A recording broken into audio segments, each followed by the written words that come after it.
He kicked his mother out of her own home, believing she had nothing left. No money, no power, no future. After taking all her money in the save. What he didn't know was that she was hiding $15 million and a heart that refused to break, even when betrayed by the son she raised as her own. He took everything from her, but she gave him something far more powerful in return, a lesson that would change his life forever.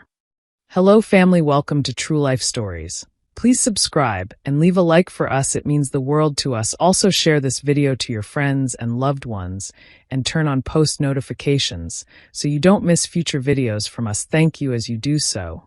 Sit back and relax as we dive into the story. Clara Jennings had always believed in second chances. It was what led her, 3 decades ago, to walk into that state-run children's center in Atlanta and come out with a 4-month-old boy cradled in her arms. His name was Ethan. No one else had wanted him. Too fussy, they said, and born to parents with bad blood. But Clara only saw a baby with curious eyes and tiny fingers that clung to her thumb as if he already knew she was his future. She raised Ethan with warmth, discipline, and the kind of love that's hard to put into words. The kind that made her take night shifts as a nurse so she could pay for his private school, even when it meant eating boxed rice for dinner. She tucked away her own dreams so he could have his. She never once mentioned the strain, not even when the bills piled up or her back began to ache in her late 50s. Ethan, she believed, would be her reward, a living legacy. But time, as it tends to do, chipped away at the illusion. Ethan grew into a young man with expensive tastes and an allergy to effort. He loved fast cars, designer shoes, and bottle service. Work. That was for people who didn't have a mother like Clara. To him, she was a lifeline, one he could tug on at will. When he failed out of community college for the 3rd time, he moved back into the family home without even a flicker of shame. He spent his days scrolling through social media and his nights drinking and gambling with friends who only liked him for his generosity. And then there was Vanessa. She was beautiful, bold, and dangerously persuasive. With flowing brown hair and eyes that cut like glass, she latched onto Ethan the way ivy wraps around a weakened tree. She moved into Clara's house within 2 months of dating him, walking barefoot through the halls like she owned them. Clara saw through her instantly. "That girl's not right," she once warned Ethan gently. "She's not here for you. She's here for what you have." But Ethan didn't want to hear it. Vanessa made him feel powerful, envied, adored. He mistook manipulation for love and resented Clara's concern. The distance between mother and son, once bridged by laughter and warm kitchen meals, began to grow. It was Vanessa who found the deed. She had been snooping through Clara's file cabinet while the older woman was at a doctor's appointment. She flipped through folders marked medical, utilities, and insurance, until her fingers landed on one marked real estate, primary residence. Her breath caught when she saw the document inside. The house was now worth over $2 million. Fully paid off. No liens. No mortgage. Later that night, she curled up next to Ethan on the velvet couch. Clara never let them put drinks on. "Baby," she purred, running a finger down his arm. "You know your mom is sitting on a fortune, right?" He blinked at her. "What are you talking about? She owns this whole house outright. It's worth $2 million, easy. And you're still letting her boss you around like you're a teenager? Don't you think it's time you stepped up and took what's already yours?" Ethan laughed, but uneasily. "I mean, she's still my mom." "She's not even your real mom," Vanessa snapped, voice sugar-coated with venom. "She adopted you. You owe her nothing. And let's be real, she's old. You could be building an empire. Instead, you're waiting for someone to die." The words stung. Not because they were true, but because deep down, Ethan had thought the same thing more than once. Still, hearing them out loud made it easier to justify.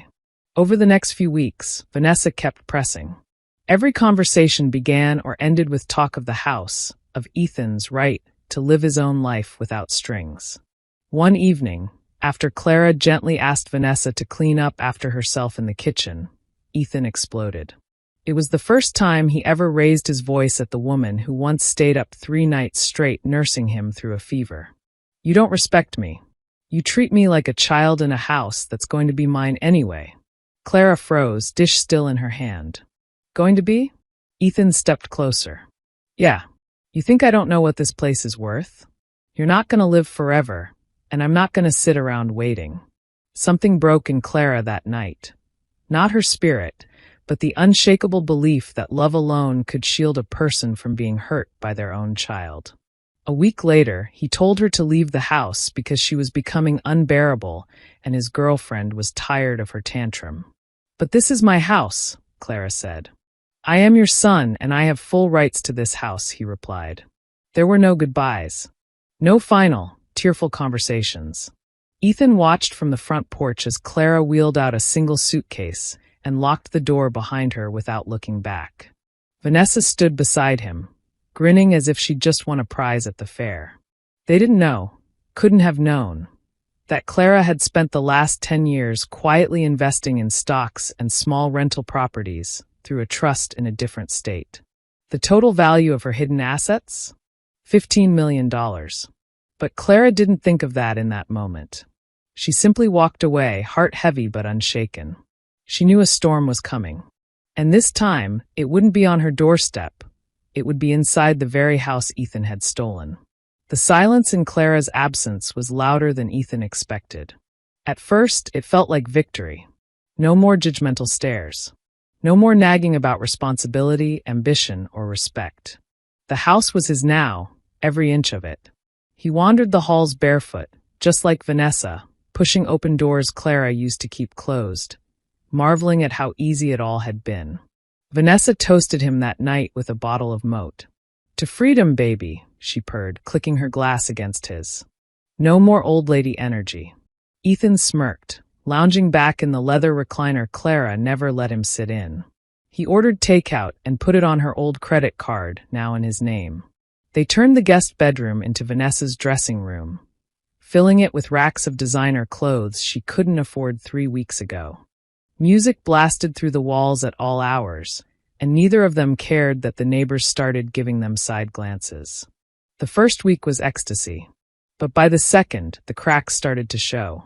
Bills came, property tax, maintenance costs, HOA fees, and Ethan was stunned by how much it cost to simply exist in $1 million home. He hadn't worked a day in years. Vanessa, for all her talk of building empires, didn't even have a resume. Still, she kept encouraging him to throw parties, bring in investors, and enjoy the high life. You gotta project wealth if you want to attract it, she would say, sliding into another online order of luxury heels. He nodded, pretending he understood. But one night, while flipping through the channels, Ethan passed a local news segment about rising rent prices in the city and stopped. The camera panned to a group of older women waiting outside a city shelter. One of them had Clara's walk. Her posture. Her stillness. He blinked. It wasn't her, but it might as well have been.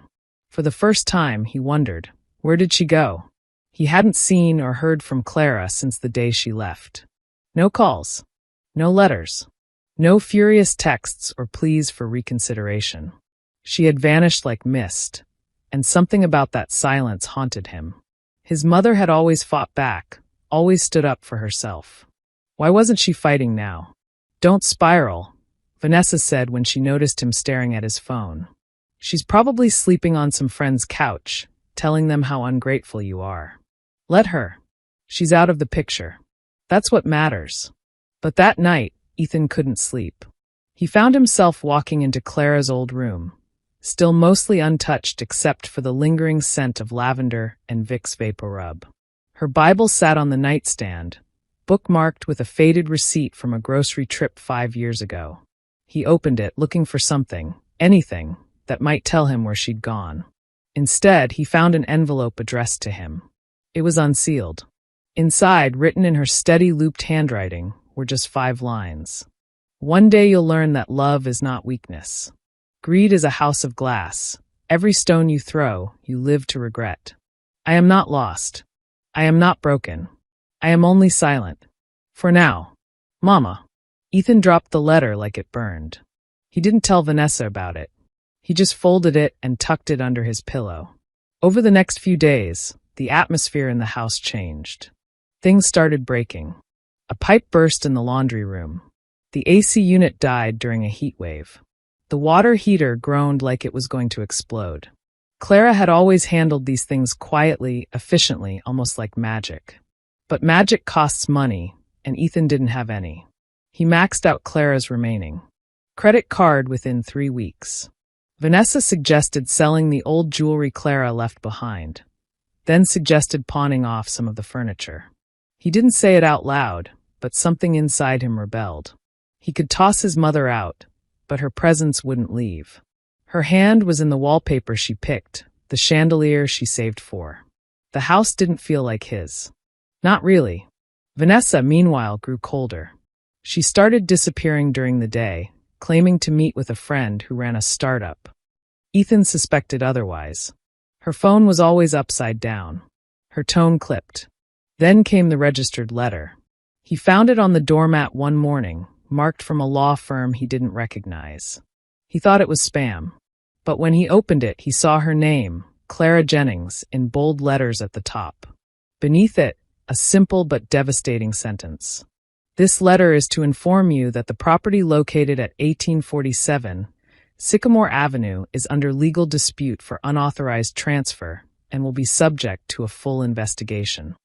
Panic rose in his chest like bile. He ran to the hallway safe, Clara's old fireproof lockbox, which Vanessa had helped him open when she left. Inside were the documents Clara had signed. The property deed, the quitclaim form, the notarization. Every legal paper he thought had sealed his claim.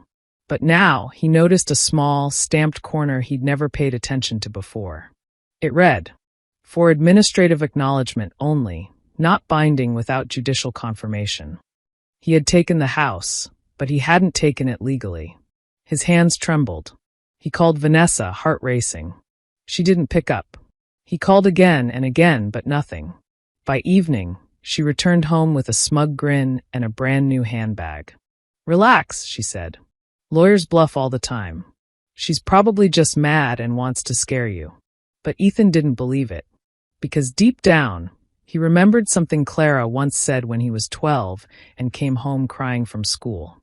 When people think you're quiet, they forget how dangerous you can be when you finally speak. He didn't know it yet, but Clara wasn't just speaking now. She was preparing to roar.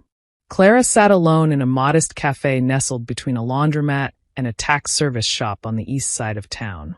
It was the kind of place no one thought a millionaire would walk into. That was precisely why she chose it. Her gray wool coat hung neatly on the back of the chair, and her hands, aged but steady, were folded over a leather folder that hadn't left her sight in weeks. She took small sips of black coffee and read the morning paper, occasionally glancing at her phone. She didn't scroll social media, didn't text. Instead, she read, watched, waited. Across from her sat Mr. Levi Monroe, her estate attorney and longtime friend. He was clean-shaven, with salt and pepper hair and eyes that didn't miss much.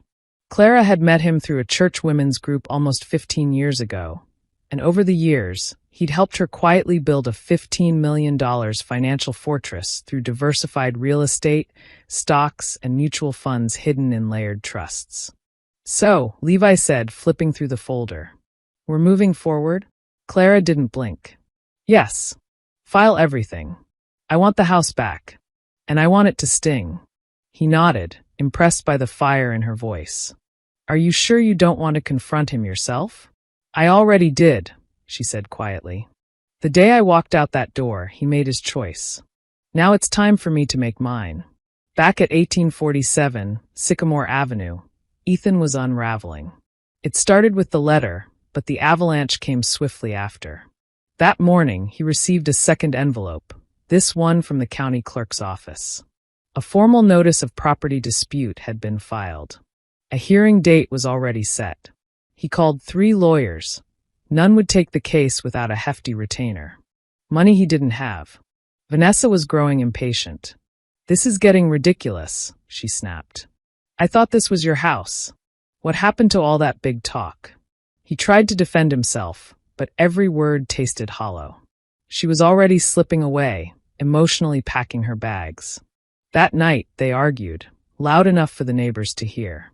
Ethan accused her of using him. She laughed in his face and said, "At least I didn't throw my mother onto the street for a house I couldn't even keep." The next morning, she was gone. No goodbye. No forwarding address. Just a cleared-out closet and a text that read, "Don't call me. Good luck." Ethan stared at the message for hours, reading it over and over like it might change. But it didn't. Nothing changed except everything. He paced the halls like a ghost in his own home. Clara's silence had become oppressive. It wasn't just quiet. It was tactical, chilling, powerful. He sat in her old rocking chair that evening, running his fingers over the armrests she used to polish with lemon oil. He hadn't just stolen a house. He had destroyed something sacred. And for what? A girlfriend who bailed at the first sign of trouble? A lifestyle he couldn't afford to begin with? The worst part was the memory, her face the day she left. She didn't cry, didn't shout. She just looked at him like he had died right there in the foyer. That look haunted him now. 1 week later, the court date arrived. Clara stood with perfect posture in a tailored navy blue suit. Her hair was pinned back, and her cane tapped lightly against the marble floor as she entered the courtroom. She didn't look like a victim. She looked like a woman in charge. Ethan stood across the aisle, fidgeting in a borrowed blazer, unshaven, eyes sunken. He looked like someone who hadn't slept, and he hadn't. The hearing lasted just under 30 minutes. Clara's legal team presented proof of financial manipulation, invalid transfer procedures, and unauthorized asset control. The judge didn't even need a recess. By the end, the ruling was clear. All assets shall be returned to the plaintiff. Defendant is to vacate the premises within 72 hours. Ethan's knees nearly buckled. He approached Clara in the hallway afterward, voice trembling. "Please, just let me stay in the guest room. I don't have anywhere else to go." Clara looked him over. Slowly. Then she leaned in and whispered with chilling clarity, "Now you know what it feels like." Then she walked away, Levi beside her, heels clicking like punctuation. Ethan was evicted by the following weekend. He slept in his car for 2 nights before selling it for cash. Friends who once joined him at the house parties stopped answering his calls. Vanessa blocked him entirely. For the first time in his life, Ethan stood face to face with the real world, and it didn't smile back. He thought of Clara constantly. Not the Clara he'd yelled at, not the Clara he kicked out, but the woman who used to tuck him in at night and bring him pancakes on his birthday. The woman who had no reason to adopt him, no obligation, but did it anyway, with her whole heart. Now she was gone. Not physically, he knew exactly where she was, but gone from his life. Her warmth, her trust, her protection. It was as if he'd burned a bridge that could never be rebuilt. And yet deep inside something stirred. A voice he hadn't heard in years. Clara's voice. Not in anger, but in wisdom. You don't get to choose what happens to you, but you always get to choose who you become after it. For the first time in his life, Ethan chose to listen. The early morning sun filtered through sheer curtains in Clara's new condo, an elegant 2-bedroom on the top floor of a quiet building just outside Atlanta's bustling downtown. The skyline shimmered in the distance, but she paid it little attention. Clara wasn't interested in views anymore. She was interested in impact. Stacks of paperwork filled her dining table. Legal drafts, deed transfers, donation clauses, a manila envelope labeled Final Will version 6. Levi Monroe sat across from her, tie loosened, pen in hand.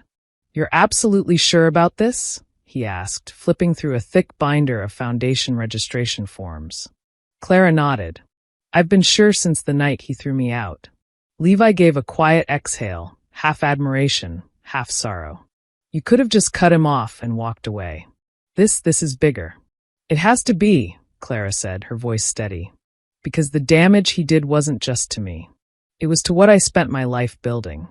And she meant it. She had worked decades, long hours, double shifts, weekends spent treating patients who couldn't afford to cry, let alone pay. She clipped coupons. She invested little by little, letting compound interest be her ally. All to build something solid. Not just for her, but for Ethan. She wanted to leave behind more than money. She wanted to leave behind meaning. But now that dream was gone. Not wasted, just redirected. Her revised estate plan had 3 primary beneficiaries. The Jennings Foundation, named after her late father, which would provide college scholarships to underprivileged Black youth in Georgia. A grant fund for orphanages, including the very one she adopted Ethan from. A healthcare support initiative designed to cover hospital bills for families with no insurance, particularly single mothers. Ethan's name appeared nowhere in the documents. Not out of spite, but principle.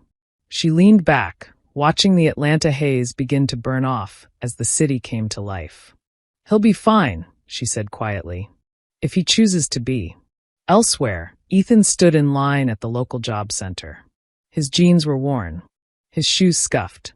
He looked nothing like the man who once posed for selfies with champagne in hand and $1,000 sneakers under his feet. But for the first time in years, he felt real. It had been 2 weeks since the eviction. His money was gone, his phone plan expired, and pride no longer kept him from admitting defeat. He had applied for temporary housing through a men's shelter, and now spent his mornings showering in shared bathrooms and his nights folding laundry for others to earn extra food vouchers. And still, he didn't resent her. If anything, he began to miss her with a grief that felt holy.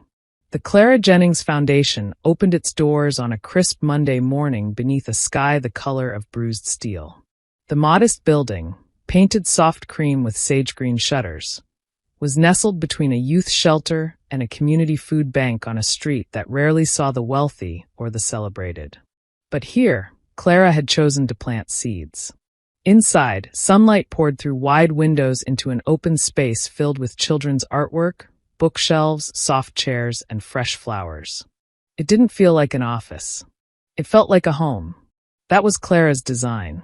She stood near the entrance as the ribbon was cut by a girl no older than 8, flanked by her single mother, one of the first recipients of the Foundation's housing grants.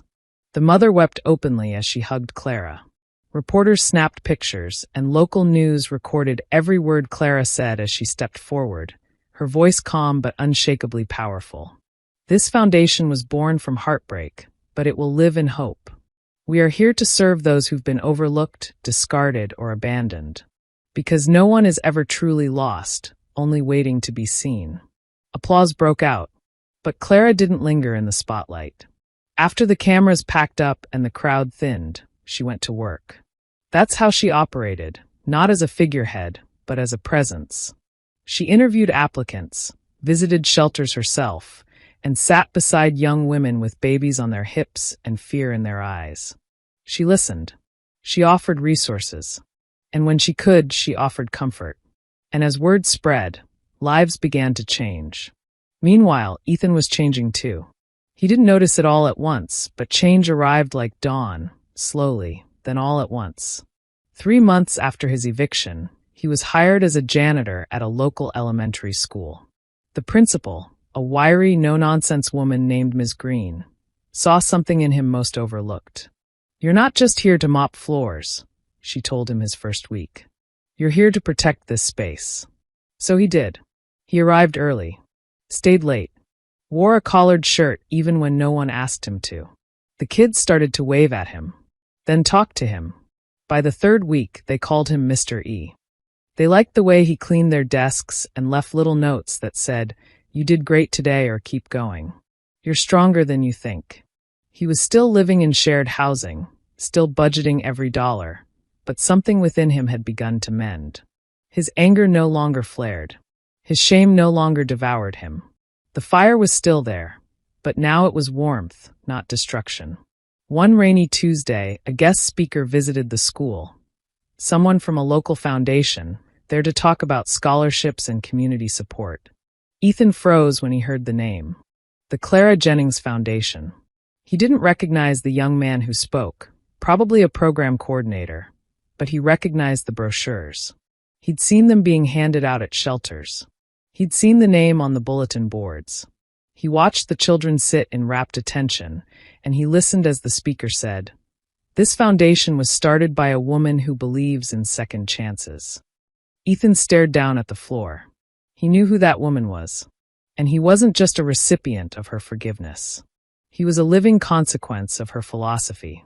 Later that week, he found himself outside the foundation office. He didn't go inside. Not at first. He just stood across the street, watching people come and go.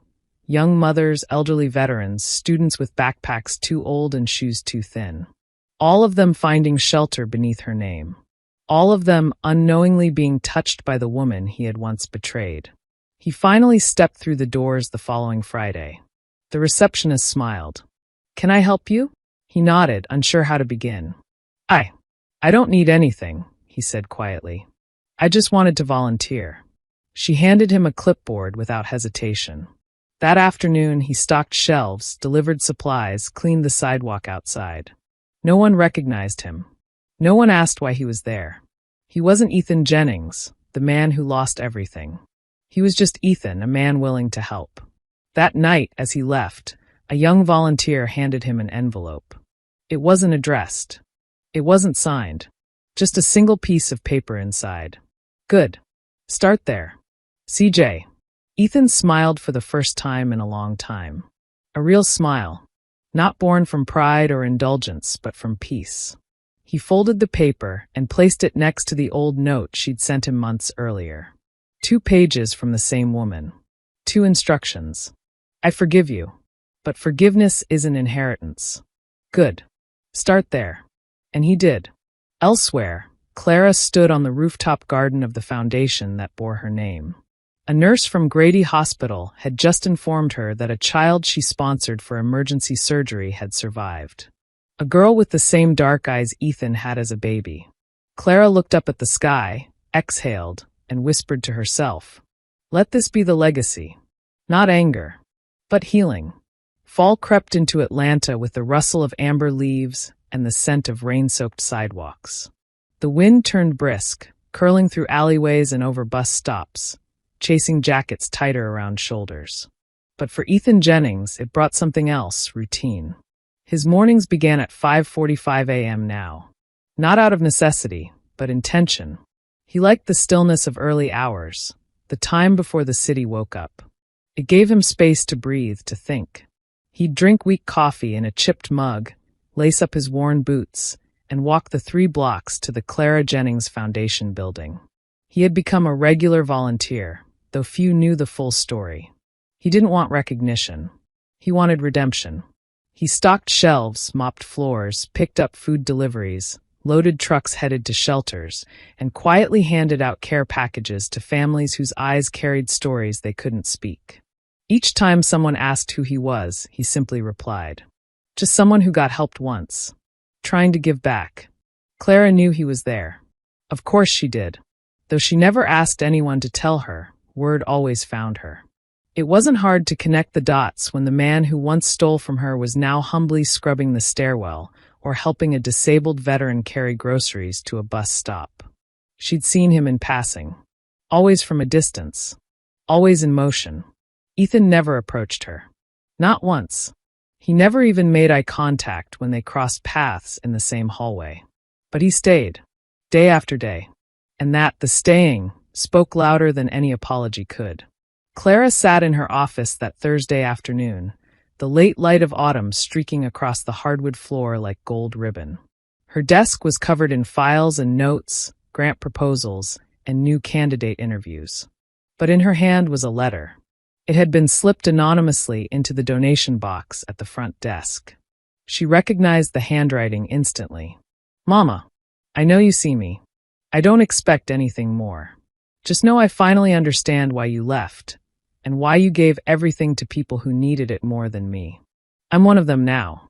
And it's strange, but I've never felt more like your son. Ethan." She placed the letter in her drawer. Did she cry? No, she didn't need to. She had already cried every tear that needed crying the night she left her home. Now she felt something softer, like the closing of a wound that had never fully healed. 2 weeks later, a crisis struck. One of the foundation's partner shelters lost its government funding overnight. 32 families, including children, were set to be displaced in 72 hours. The staff scrambled.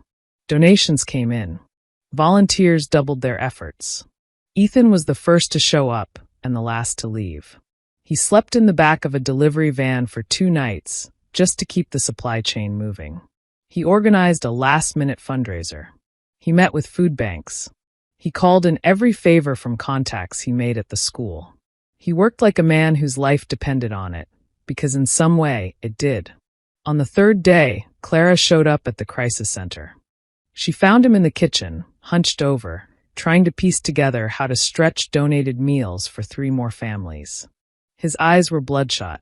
His hands were cracked. His shirt clung to his back with sweat. "Ethan." He turned slowly, not startled, just tired. Clara stood in the doorway, her posture as upright as ever, her cane clicking once on the tile. "You didn't need to do all this," she said softly. He swallowed hard, nodded. "I know. You could have walked away after the first week. No one asked you to stay. I stayed because I'm trying to be the man you raised, not the one I became." They stood in silence for a moment.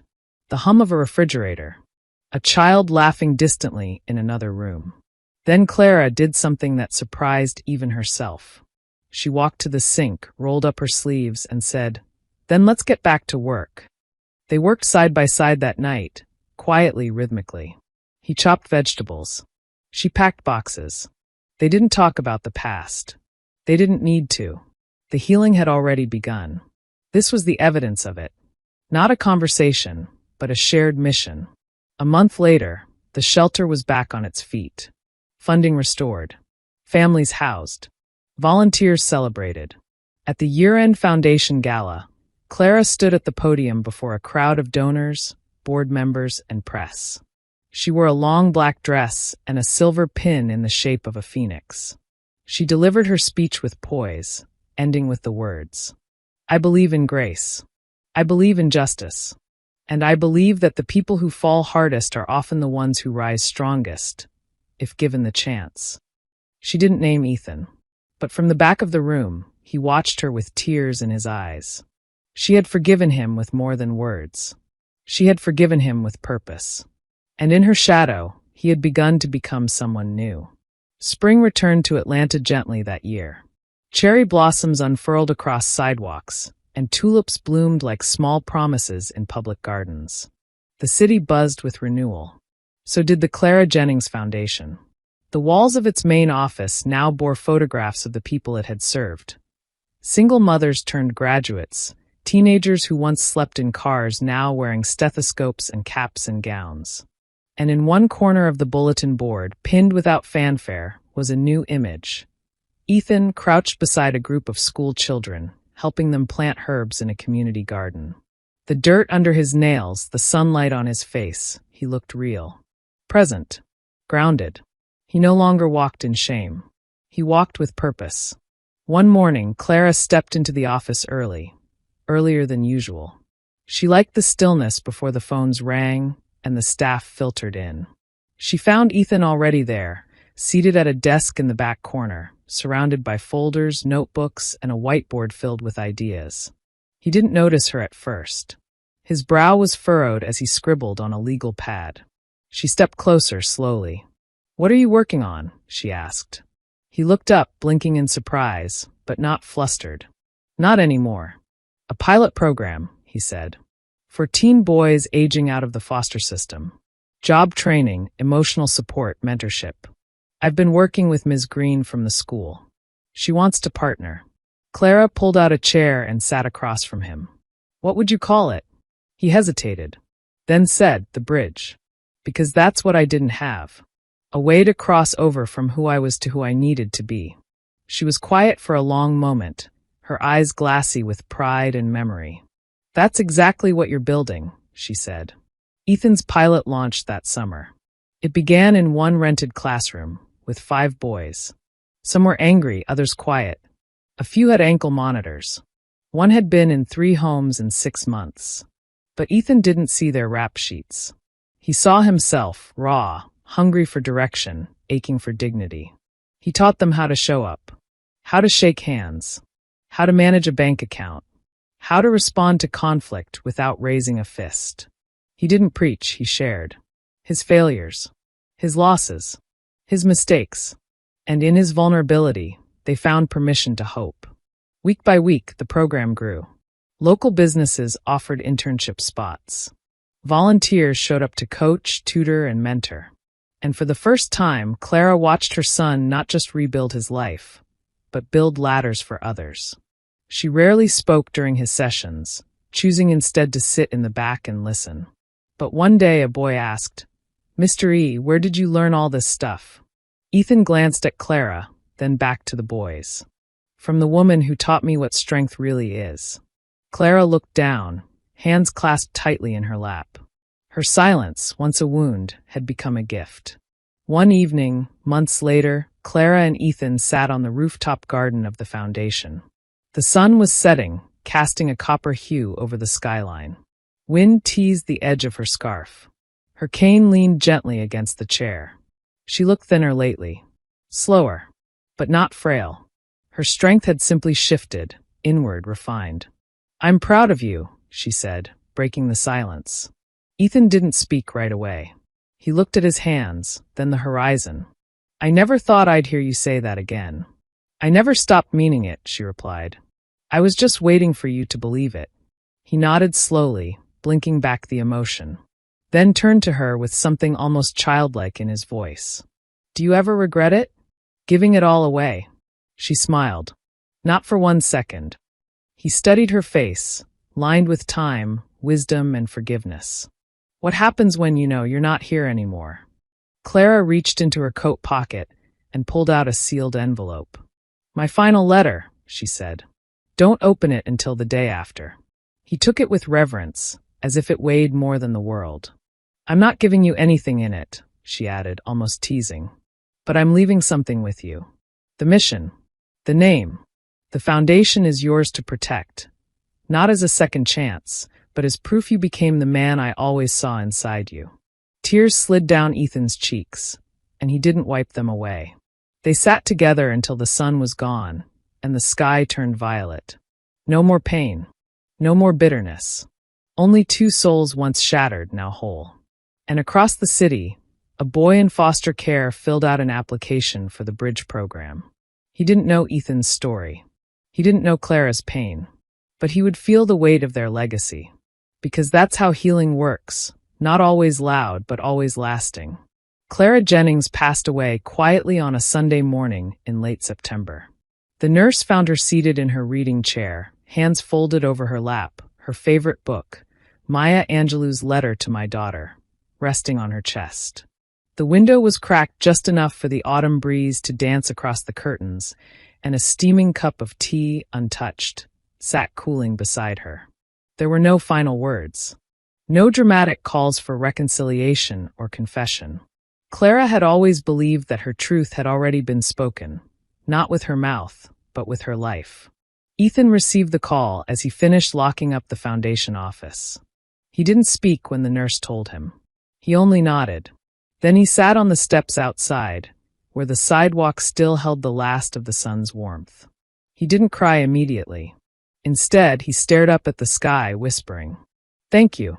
Not just to her, but to God for giving him time. Not everyone gets the chance to repair what they broke. He had, and he had used it well. The funeral was held at a modest church Clara used to volunteer at, the same one where she'd met Levi Monroe all those years ago. She had requested no grand speeches, no flowers, only that the attendees donate to a cause they believed in. Still, the pews were filled to the edges. Single mothers, veterans, scholarship recipients, local nurses, city council members, teens from the bridge program, and the boys from the shelter who now walked taller. Ethan stood quietly in the back during the service. He wore a dark suit and no tie. Clara never liked ties. His hands trembled as he clutched a small envelope, the one she had given him on the rooftop. He waited until everyone had gone. Then he sat alone in the sanctuary and opened it. Inside was a single letter, written in her clean, looping hand. "My son, you will carry many things in this life. Guilt, loss, joy, success, the burden of being wrong, and the blessing of making it right. But if you carry my name, let it be with pride, not shame. You were never meant to be perfect, Only good. The foundation is not a gift. It is a responsibility. But I trust you now to carry it farther than I ever could. Love fully. Lead quietly. And never stop building bridges for others. All my heart. Mama. He pressed the letter to his chest and wept. Not the way he once cried in shame, but the way a man cries when he's found solid ground beneath his feet. 6 months later, the Clara Jennings Foundation unveiled a new wing downtown, the Bridge Resource Center. It served as a 24/7 hub for transitional youth, offering food, job training, mentorship, mental health counseling, and on-site education programs. Above the entrance was a simple plaque, in honor of Clara Jennings. Forgiveness is not forgetting, it is building something better. Ethan stood at the podium that day, not as a man burdened by his past, but as a leader forged by it. He didn't talk about himself. He talked about Clara, about how her strength wasn't just in her silence or her discipline or even her forgiveness, but in how she turned pain into purpose and scarcity into generosity. After the ceremony, a teenage boy approached him. Nervous, shoulders hunched. I came from the shelter, the boy said. They said you used to be there too. Ethan smiled. I did. The boy hesitated, then asked, So, what made you change? Ethan thought about Clara, about the suitcase she carried the day she was forced from her home, about the empire she built quietly, about the fire she lit inside him not through lectures, but through example. Then he looked at the boy and answered, Someone believed I could, and now he would spend the rest of his life doing the same for others. Clara never lived to see the legacy bloom, but it did, in every scholarship handed out, in every child with a full meal, in every soul who crossed from despair to possibility, on the bridge her son built in her name. Because true inheritance isn't measured in money. It's measured in change. And through Ethan, her name didn't just live on, it soared.